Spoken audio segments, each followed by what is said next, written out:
Welcome back to PLZ Soccer's fixture preview of the SPFL. A new season to look ahead to. I'm Kerry Pollock, joined here with Tam McManus and Alan Ruff. Tam, looking forward to the new season ahead?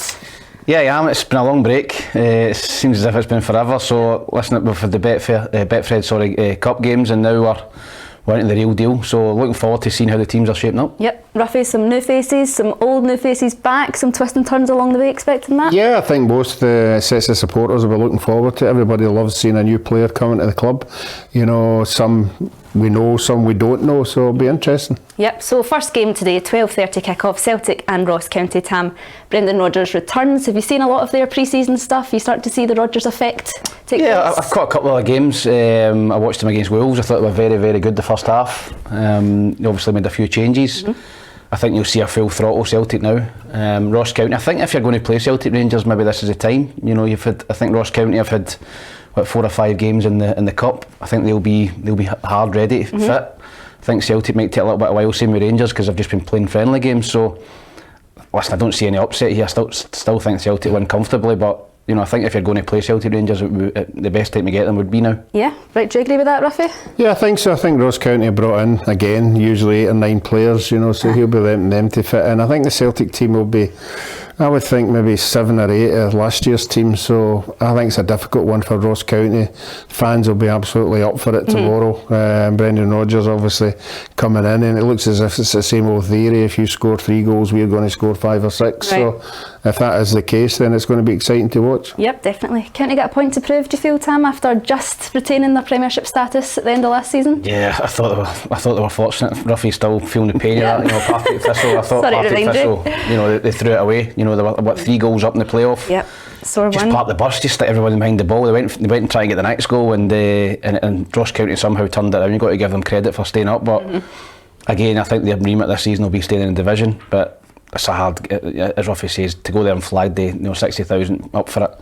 You know, I think Celtic win the game comfortably. I'm going to go for 3-0 to Celtic. Right, Ruffy, what are you going for? I was going to go 3-0, but I'm going to go 4-0. 4-0, right, okay. In the next one, we've got Dundee and Motherwell, the newest face to the Premiership. They've added the likes of Trevor Carson, Scott Tiffany, just to mention a few.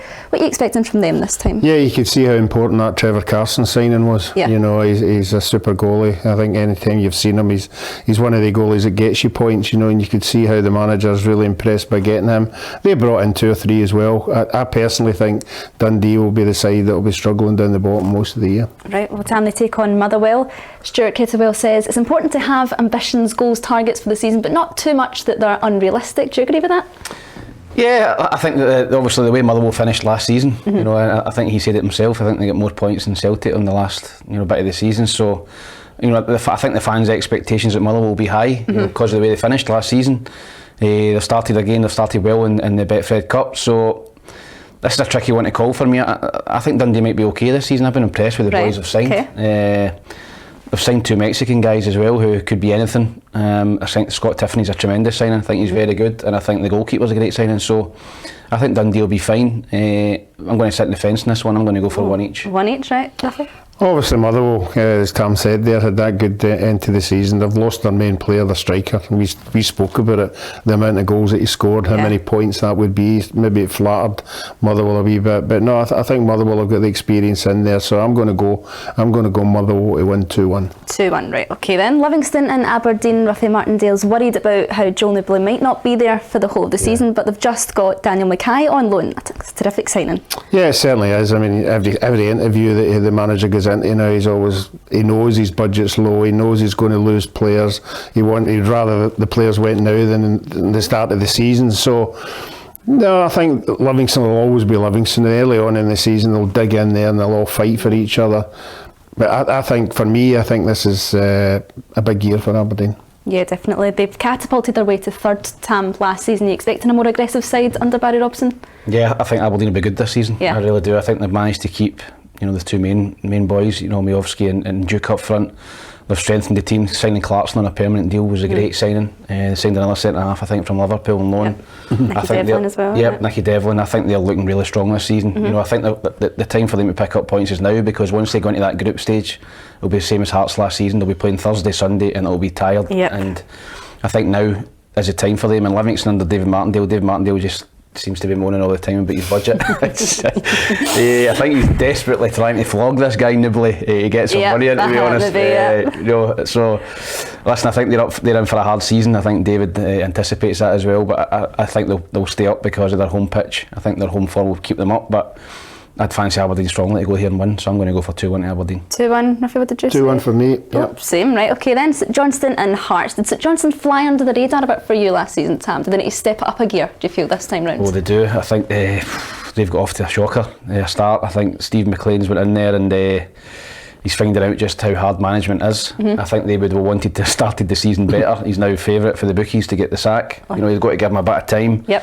I felt they were a little bit fortunate at times last season in the bottom six. A lot of teams they played against get men sent off. They managed to stay up, but I think they need players. I think they need players badly. I think they need to sign another 3 or 4 decent players, or they're going to be in bother. So Hearts have got a poor record up there, a really poor record. But I think again, I fancy an away win here. Right, okay. I'm going to go for 2-1 to Hearts. 2-1 Hearts. Roughly, Hearts, there's a bit of a funny situation going on with the manager dynamic. It's Stephen Naismith and Frankie McAvoy. Have you ever had that in a club, a situation where there's been two? No, there's always been the manager and he makes the call. But and as long as Stephen Naismith... Remember Partick Thistle joint managers? I remember the joint managers. Who was it? Who was the joint managers at Partick Thistle? Certainly not when I was there. Jerry Britton and somebody? That'd have been probably interim.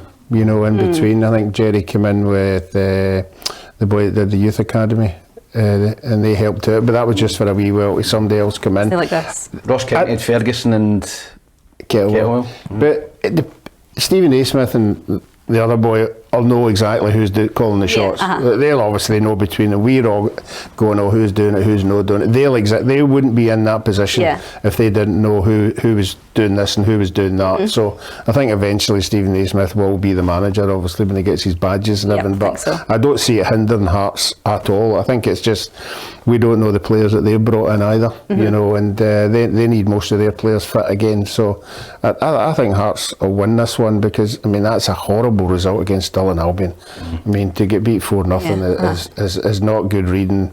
So I'm going to go for Hearts to win this one. What's the scoreline? 2-0. 2-0, what did you say? 2-1. 2-1, right, okay then. The last game is 5:15 today rather. Kilmarnock against Rangers.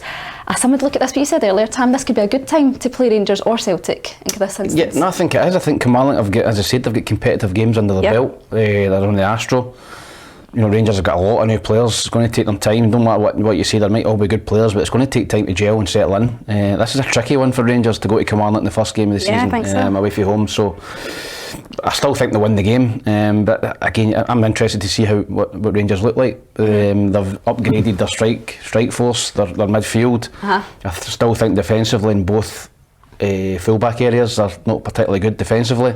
I think Derek will be targeting that. Crosses in at the back post, balls in between them.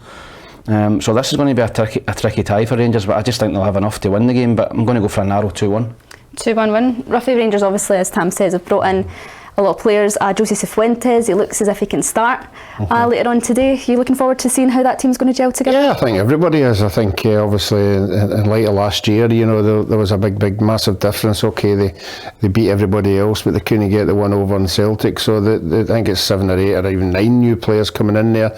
It'd be interesting to see how many of them actually start. And I agree with Tam, that could be the problem. If there's a large contingent of them starting or on that AstroTurf, they've never been there before.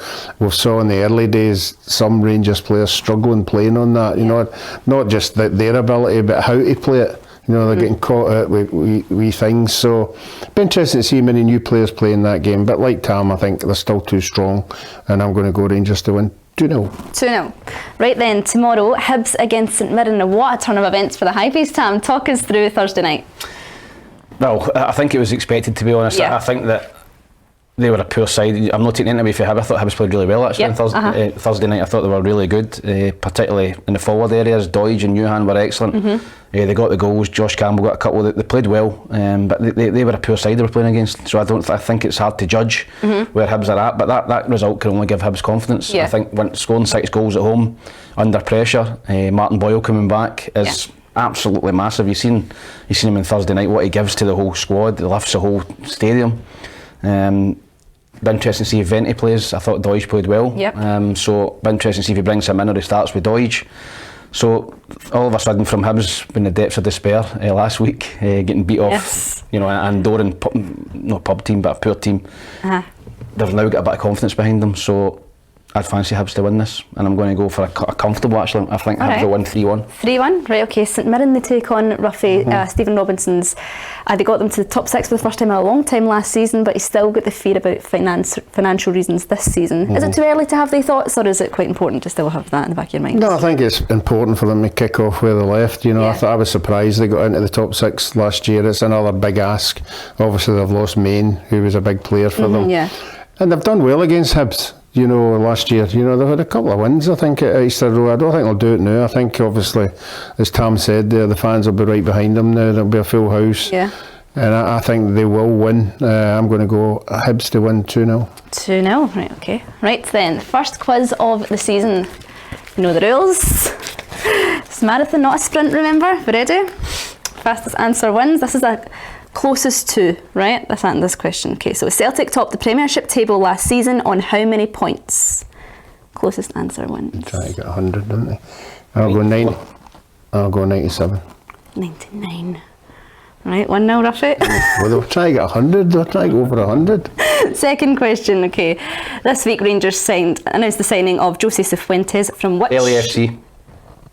Oh, Los Angeles. that's quick. Yep, right, one each. Was the end? I played in the MLS, I know that. Which MLS sides? Right. Right, okay, question 3. We are now down to the last 16 of the Women's World Cup. Up until now, which country has scored the most goals? England. Wrong. Japan. Correct. What I guess Man's that been is. doing his homework. Right, 2-1 Ruffy. And who is the St Mirren captain for the 2023-24 season? O'Hara. Correct. 2 each. This is a tiebreaker then. No, defeat. Tiebreaker. Right, last question. Who scored the 6th and final goal for Hibs last night? Campbell. Wrong. Wasn't it Campbell? Right, Boyle scored 2. I see he's getting a day for it now. Oh, I'll go Doig. wrong. Who? Elliot. Oh, so he did. I did. I've actually quite got a happy with tiebreaker a draw. question here if you No, I'm happy with a draw. No, I'm happy with a draw. Can he start the season with a draw? Right, okay, the total number of goals scored so far in the Women's World Cup. Closest answer. Oh, God almighty. 60. The group Right, 60 Tam guess.